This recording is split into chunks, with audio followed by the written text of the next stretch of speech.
morning. It's Sunday. It's ET8. We call the bottom right here. You were here. You know it. I know it. Everybody knows it.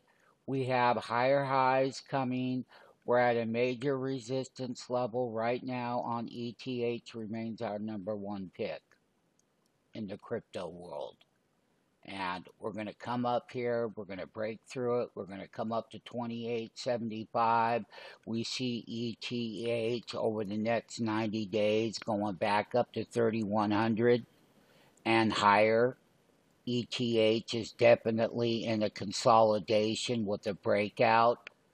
We are up right now in ETH 56 points on this beautiful Sunday morning for crypto traders. Let that be known. We have crypto trading platform. We have crypto trading funds that can be allocated to your crypto trading account, particularly on ETH.